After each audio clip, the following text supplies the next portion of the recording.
Hi, she's Trixie, and I'm Sarah, and this is our Yarn World, a place we come to share the love of yarn crafts and all that gives us and what we hope it gives you. We're on episode 226 today, and we are hoping to be able to share with you some things that will inspire you to be able to get up and start your own crafts or finish the ones that you've already started. In a lot of ways, that's really where it all just begins and starts, is just being able to take the time to actually just be like, I'm going to do this. I'm going to make something out of nothing and see where it takes me. Yeah. And honestly, it is one heck of a ride. So I hope that you enjoy just being with us today. I feel like anyone who just takes the time to even consider making a craft knows the burden of starting. Just starting. Yeah.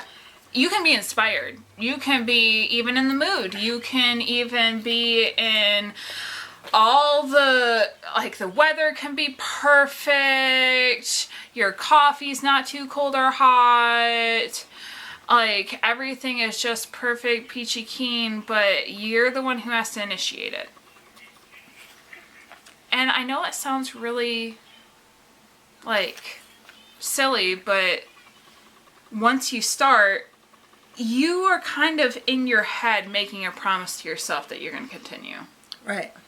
And if you don't, you feel it afterward. Yeah. And it doesn't get done. Yes. And I'm not saying that you don't do it. What I'm saying is just recognize it's a process. And it's never linear. It's never a line. And I'm telling you, anyone who says progress is a straight line, Yeah. they must be looking from up to down, because most of the time it is bumpy roads. Mm-hmm.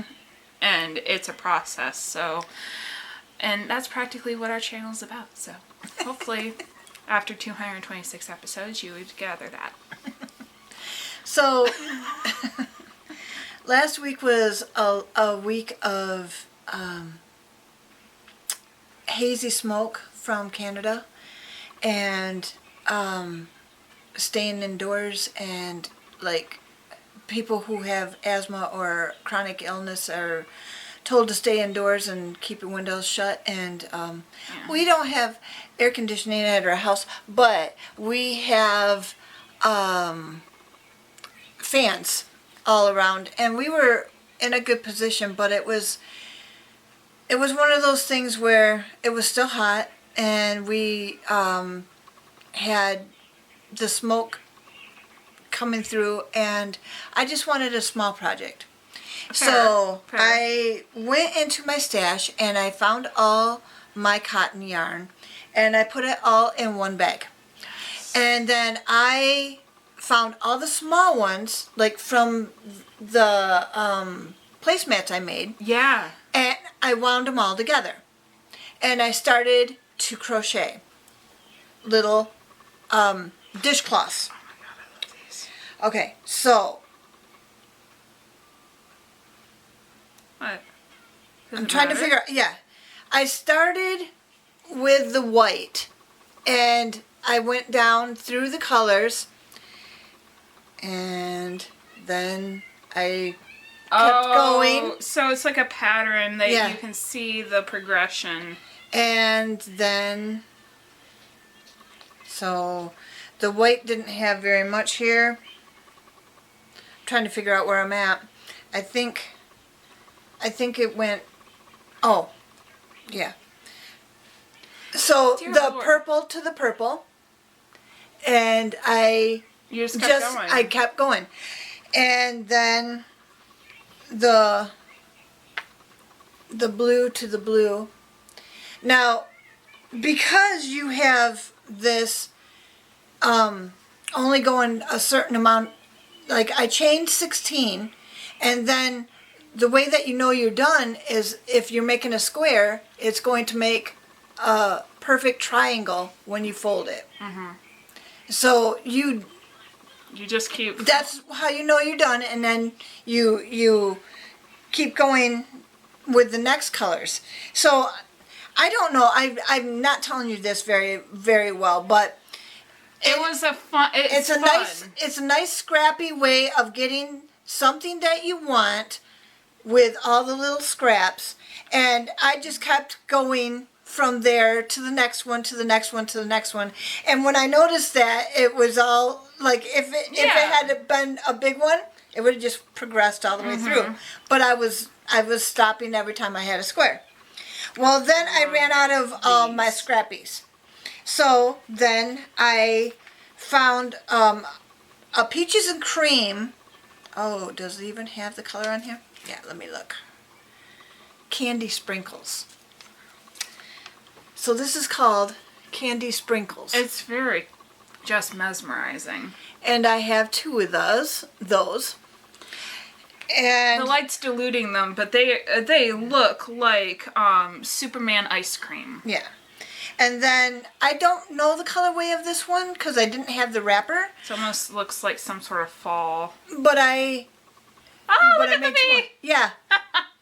So it's very, very fun to have just colorful ones that run through the colors or mesh all together, or do scrappy ones.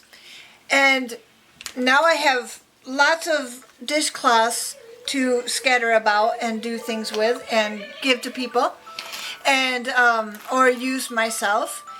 And I have lots more cotton, and I can keep going as long as it's going to be warm. Now it has cooled off, and there's no humidity right now, so when you go outside, it's actually really it's nice actually out. pleasant. So it's nice to know that, and we got a 7-minute rain last night. A 7-minute rain. Listen, it was funny because my husband left the car windows completely open. Oh. And I'm just like, where are the keys? Where are the keys? And he's like, I'm coming. And he just had a bucket out there, and he's trying not to get soaked because it's coming down rather hard. And he goes and gets it done, comes back in. He's like, I think I might need a towel. And then within 3 minutes it was done. And he looked outside. He's still wet. And he's looking at it, he's like, what? What? It was a 7-minute, my phone said it was going to only rain for 7 minutes, and it did. And I was just like, and my husband says, was it even worth it? And I said, yes, we need the rain so desperately. It hasn't rained, and I don't even know how long. It cuts through all the smoke that's been lingering in the air, all the heavy material and soot that is still being trapped inside, the mild humidity that we're still experiencing. We had such an intense heat wave hit us right before the smoke hit, and so I think, and this is just mindful speculation, I actually have no science to prove this, but I would imagine that smoke and the soot that is released into the air with fires gets trapped inside humidity because the air is obviously so much more thick that it lingers longer.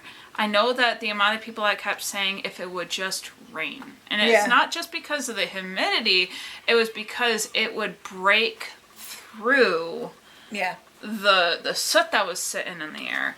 I will tell you, I was very unaware of what was going on with Canada, which is not me trying to diminish the obvious natural disaster that it was.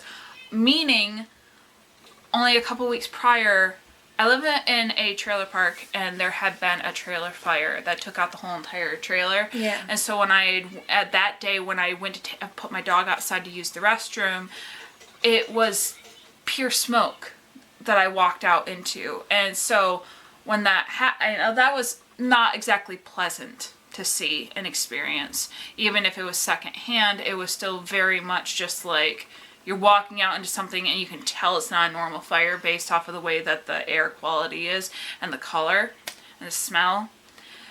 When I went out the first day I could notice the Canada fire, I was unaware that there was a Canada fire, and the first thing I thought of was, oh no, is there another fire? Because you have to understand, when it's really hot outside, electrical fires and just anything can set off a heat fire. Yeah. And I'm just sitting there being like, not again. And I go back inside and my husband's like, yeah, haven't you heard about what's been going on? And I was like, I haven't. And that wasn't me trying to be ignorant. It was just, I honestly hadn't. And so the first thing I thought was that there was another fire happening in the neighborhood, and just to find out it was our friends in the border. So Yeah. I hope everything's going well. I hope that there is some level of containment. I understand that wildfires are not easily extinguished by man necessarily. It takes its time. It does what it's there to do, even if it's a tragedy. But I hope that it is, at this point, in some means now more contained and less likely to hit anywhere populated. And I genuinely hope that anyone that is affected by it in any great deal is safe and hopefully is able to recover from this tragedy. It's no joke. I hate when I see people diminishing any sort of natural fire disaster. I understand that some people look at it as, a cleansing, but it's one of those things where even if you can look at it through that way, it doesn't take away the tragedy. Yes. And it's not easy to palate. I mean, it reminds me of the same thing as like a hurricane or tornadoes, or even horrible snow blizzards or whatever. Or volcanoes going off. They are all consuming, and they are, sorry, there's like a hair in my eyelash that's driving me nuts when I move my eye. They're all consuming, and they very much create a fear that a lot of people don't really experience, because normally when we experience fires, they are contained. They are just being influenced by gas or by some sort of mild fuel like a campfire, and normally we're not really experiencing it in a grand scale, but it is. Nancy said she thought this one was set off by lightning. And that's possible, and I think that's the whole thing, is that we have to remember that it can happen out of nowhere and then just go. I mean, I'm not quite sure if Canada was completely out of the effects of the heat wave we were experiencing. Yeah, they might have maybe. been mildly experiencing it themselves, which makes the atmosphere much more prone to fire. I mean, when we pass by our local fire department, they have like a Smokey Bear sign, and each day they keep it up to date with how likely the fire risk is, like based off of whether it's really hot outside or whatever the conditions are that make it palatable. And it's been high nonstop. Nonstop, it's been high. Yep. And it's crazy because, one last thing, there was a video series I watched that was about a family company that did lumbering. And it was very interesting because the patriarch, the man that owned the business, he had intense knowledge about what trees you do lumber, what trees you don't lumber. And he was very much a forest advocate, despite the fact that his job is resourcing from the forest. Right. But one of the things that was really cool about him was that he explained when it was actually safe to harvest. Okay. Because even the chainsaw, depending on the climate and how hot the sun was and how hot the humidity hit, once it hit a threshold where there was a certain amount of heat that hit like the same wavelength, even just the chain going against the wood could cause a fire. Oh. And so he had like this signal that he would tell all of his lumbermen to stop, because there could be a natural fire that could start if they started even just the spark of their engine on the chainsaw. It's so good to know these things. And he always protected trees that he could tell were fundamental to the forest. He could tell based off of how they looked and whether he could feel the roots underneath, how deep they went, whether they were connected, and he would actually he was part of a national company, like preservation company that would tag trees that were never allowed to be lumbered because of the way that they affected the ecosystem in the forest. It would take away the vitality of the forest by taking those trees down. So he would mark them and take care of them. So it's just very interesting how natural fires, like even men like him that take wood, have a very unique relationship with the natural aspects that is how quickly a natural fire can take place. Just him being like, even if I just start my chainsaw, the atmosphere could literally start a fire. Yeah. He's like, and I have to be conscious of the fact that that's out of my control. Wow. Wow. Well, with all that knowledge, we're going to transition into our quote of the day. And it has nothing to do with trees, but it does have everything to do with crafting. And it says, crafting is a way to express your soul without words. And we don't know who said it, but I believe it's true. Crafting is a way to express your soul without words. And I will give you one example.